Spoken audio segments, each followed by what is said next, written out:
Vous voyez cette statue par Michel-Ange, là c'est Moïse, et il a des cornes. Mais pourquoi? Je suis doctorant en histoire des religions et aujourd'hui je vous parle des cornes de Moïse. Tout commence avec l'hébreu biblique. Dans cette langue, on n'écrit que les consonnes. Par exemple, Karan, rayonnant, s'écrit de la même façon que Keren, cornu, K-R-N. En hébreu, ça fait Kof, Resh, Nun. On arrive donc à savoir de quoi on nous parle que selon le contexte global de la phrase. Ainsi, en Exode 34, 29, quand Moïse descend du mont Sinaï avec les tables de la loi, qu'il vient de parler à Dieu, on nous dit que son visage est K-R-N. Bon, bah là, normalement, on comprend rayonnant. On nous dit que son visage rayonne de la lumière de Dieu. Il est comme auréolé. Sauf que Saint Jérôme, ce petit malin, quand il traduit la Bible en latin au IVe siècle, il indique que son visage est cornu. Et le truc, c'est que sa traduction de la Bible, la Vulgate, elle va rester en vigueur pendant très longtemps. Et voilà pourquoi, dans l'iconographie du Moyen-Âge et de l'époque moderne, Moïse est régulièrement représenté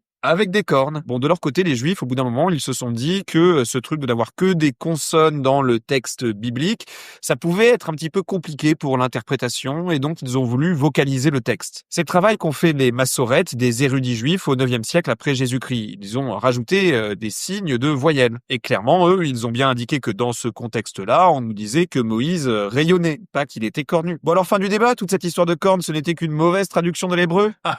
C'est pas si simple. Ce qui compte, c'est de comprendre le contexte dans lequel le texte biblique a été rédigé, donc celui de l'Antiquité, au Proche-Orient. Et là-bas, très clairement, les cornes, elles symbolisaient la puissance divine. Les ovins, c'était des animaux sacrés. Alors le grand philologue et spécialiste des débuts du judaïsme Thomas Romer, lui, il a émis l'hypothèse que c'était bien cornu dans le texte d'origine, parce qu'il était question de représenter un lien particulier de Moïse avec Dieu, le fait qu'il était hautement sacré, ce Moïse. Alors au final, Moïse cornu ou rayonnant?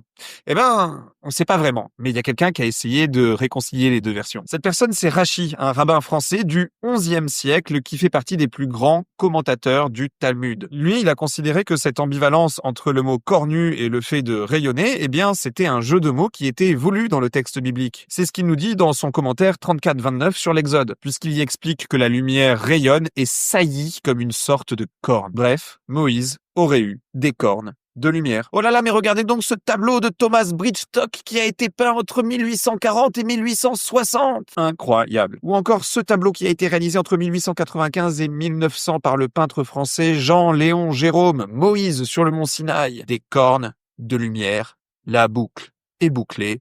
Drop the mic. Non, je vais pas le faire tomber parce que ça coûte cher quand même. Bref, si vous voulez plus d'informations sur l'histoire des religions, n'hésitez pas, abonnez-vous!